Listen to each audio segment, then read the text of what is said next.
What's going on, guys? Top of the morning to you, I guess. Happy St. Patrick's Day, and I don't know about you, but my family, for some reason, always had corned beef, so we're gonna make corned beef with cabbage today. I am so tired, but let's get to this. We have, I believe it's called a flat cut of corned beef here, and never made this from scratch. Always just gotten the package like this, so this is how I do it, or how I was taught to do it. Step 1, get your package and read the instructions. This one said to take the beef out, put it in a pot, fill the pot with water to basically cover the beef, and then bring it to a boil and add your seasoning packet. So we got our pot here, and we got to open our package of corned beef. This was actually a really nice piece that I found. It was kind of a last minute spur of the moment thing, but I found a beautiful piece, very little fat on it, which was great because I'm not a big fat person. I know some people enjoy it, and I know there's like more flavor in it, but for me it's really not my favorite. But yeah, got the package in here, and I'm just gonna like dump it in the pot. I can definitely see the seasoning packet, and I'll pull that off of it. I think there was one time I threw it in the pot and I didn't see the seasoning packet, and I started boiling it, and then I realized later on that I'd left the packet inside, so I took that out. And we're gonna fill this pot with water. Put it on the stove.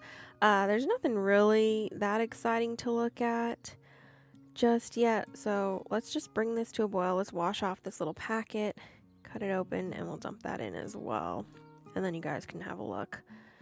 So here we go. It's starting to boil a little bit, and yeah, corned beef is one of those super easy things to make. I remember my mom used to do it in the crock pot because we were at school or wherever else, but I'm doing it on the stove this time. And while that's going, we're gonna prep what veggies we have. I only have 2 carrots left, so that's what we're gonna use. 2 carrots, and gotta peel those as well.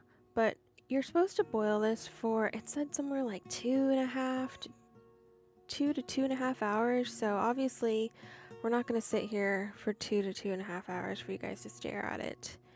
We're just gonna keep going. But peeled the carrots, and gonna give them a little chop like I like to do with this little twist and chop and twist and chop.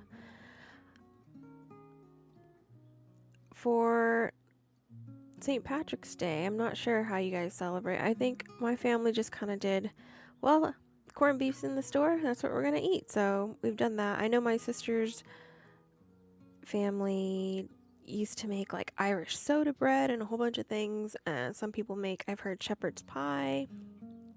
Some people just go and use it as an excuse to drink green beer or stuff like that, but hey, whatever, how we want to do it, I guess. Got some red potatoes here left over from some potato salad I made last week, and just kind of quartering these because I want them to cook but also maintain their shape, so I gave those a good scrub in the sink as well. This last weekend has been so busy and so crazy, and this week is going to be super crazy as well, so I'll try to get you guys as many uploads as possible. I might be a little bit behind, but just bear with me. And we haven't been having our normal dinners like usual, so I mean, if I recorded it, I have it, I will definitely get to editing it for you guys, but for now I'm going as fast as I can while also doing work. It's crazy. You know what's been going on lately, guys? They're like, can we start at 7 in the morning? I'm like, I'm not even awake at 7 in the morning, but I guess I'm waking up at 6 to be there. Like, oh my goodness. Oh yeah, and the cabbage. Now, pro tip when you're doing this is that cook your root veggies first, and then at the last minute put the cabbage in, because the cabbage actually cooks really fast. If you put it in too early, you'll end up with just like soggy, mushy, dissolved cabbage. So definitely hold off on the cabbage. I'm not going to use the whole head for this. I'm actually only going to use like half of it. Something about chopping cabbage reminds me of my grandma, though. She used to work at a grocery store, and I remember going to that grocery store and would go in, and my dad would go, go find your bachan. So we go find her wherever she was, and I just remember always finding her like in the back with this ginormous bag of cabbage and just hacking away and cleaning it up and basically getting ready to put it on the produce shelves. And just she was this tiny little Japanese lady, very quiet, just like strong arming. She was so strong. I couldn't believe how, like, when I was little, she was so strong. And she was this tiny little old lady. I was just like, oh my gosh. But gonna cut these into nice little wedges. Took out that core because I don't think it tastes as good as the rest of it. So.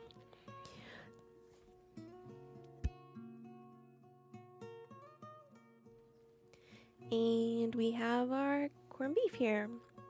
And my janitor cleaning the floor. I'm going to put the carrots in first because I feel like those hold up their shape slightly better than potatoes. And just kind of dropping these in. Obviously you can see that this thing splattered all over my stove, so we're going to have to clean that later. But yeah, carrots. And then as I'm putting the carrots in, you're noticing that the temperature of the pot itself is just kind of dropping, so it's not boiling anymore. It'll have to bring back up to boil. But it's been almost 2 hours since I put this in, and it's been going, so it's just about done. I'm gonna move stuff around really and kind of just shove the potatoes down in the water so they can get cooked.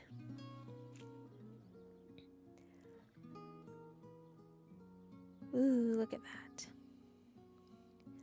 Alright, those are all in, and then I really want to make sure that the potatoes all get cooked evenly, so we're actually going to pick up, shove these down. We're going to try to shove them into the water, and then pick up this piece here and just move it so that it can just sit on top of them. That's fine. I'm just going to turn it over and let it nestle in there and continue to cook a little bit. It's basically done, but I'm just leaving it in a little bit longer while the veggies go.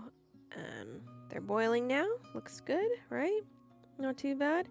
I do want to make room for the cabbage and everything like that, so quickly while I have this nice little meat surface, I'm just going to test out these things. The carrots seem pretty soft, not completely soft, and then just kind of giving a little pokey test with the tongs before I take out the corned beef. Look at that big old piece. I've seen people do this not boiled, but like in a Dutch oven, I think, or in a like roasting it kind of. That seems like an interesting way of having it. I haven't had it like that. I've always had mine boiled, which I kind of like because it gets rid of some of the saltiness for me. Got our nice veggies here. They're pretty soft. It's back up to a roaring boil. We're just going to set the cabbage on top of it and let them kind of just halfway steam, halfway just submerged. We can wiggle them down a little bit too, but basically let that cook that off, and we'll cover it up, and then we'll go cut up our slices and get that ready. I guess corned beef and cabbage is technically a one-pot meal, right?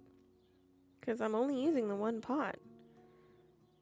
But yeah, kind of cool. Anyways, getting our corned beef here. We're gonna give it slice it up so that it's all good to go.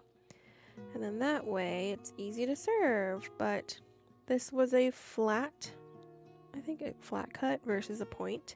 I think the point is like the tip of the brisket, right? Look how beautiful that is. I don't like a lot of fat, so I'm actually really happy with looking at this, if you can't tell. I'm really happy with this, and I'm like, I think I'm just gonna do thicker slices. My dad used to slice it pretty thin, but also thick. I don't know. I like the consistency of it right now, where it's definitely super tender, but it's also not falling apart while I'm trying to cut it, so it makes it a little bit easier.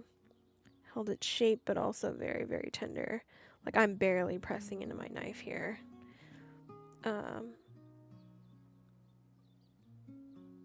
Gosh, I don't think my mom ever did anything crazy like green juice or anything like that. I think the most we did was wear green going to school, but we went to private school, so we still had uniform. I think it was like, here, have some green hair ribbons. Now comes the part where I try to put it into the pan and make it look pretty. But, you know, just kind of lay it flat and fan it out. Presentation, you eat with your eyes first, so definitely give it a little bit of effort here.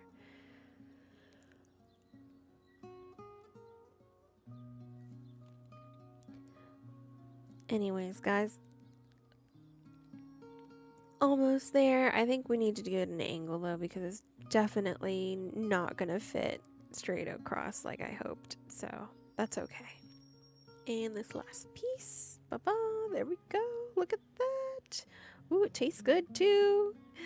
But yeah, see, look at that. That's nice. It's pretty. It's fanned out. It looks like, I think it looks good. And at this point, our cabbage is basically done. I don't want to overcook it. I definitely want to still have it kind of holding its shape a little bit. So we will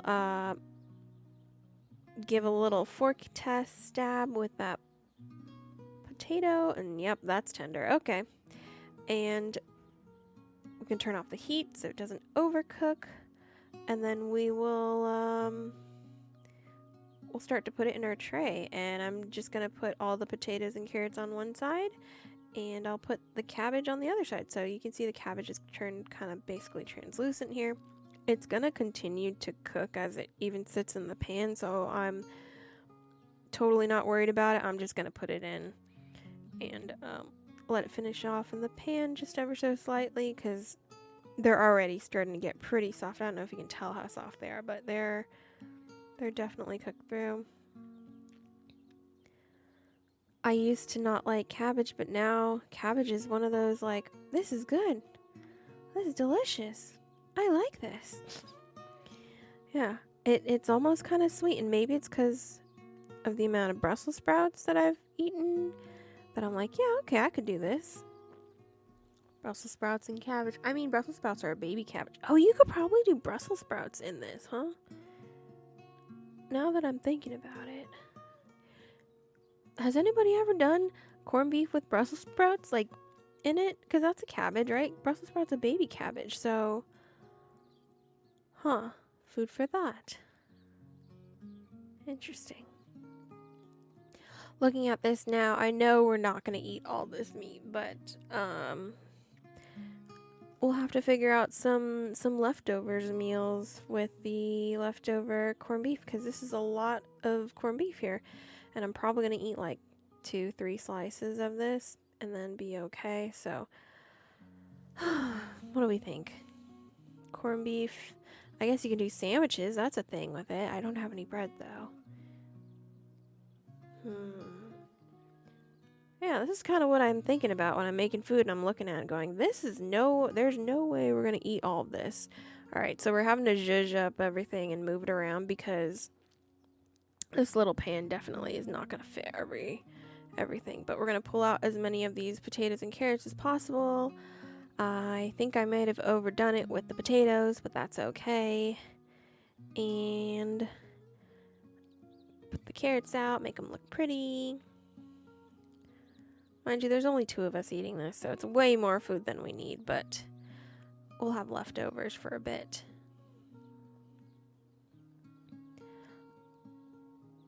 Meanwhile, the janitor's in the background, doing his job, cleaning it up. I think that's good. This is all I can realistically fit. See, look at this, guys. Isn't that pretty? Look at that. Beautiful. Corned beef, cabbage with some potatoes and carrots. But, yeah, guys, that's about it. I'm going to go take this to the table and we're going to go eat. But, happy St. Patrick's Day. I will see you guys later. Bye.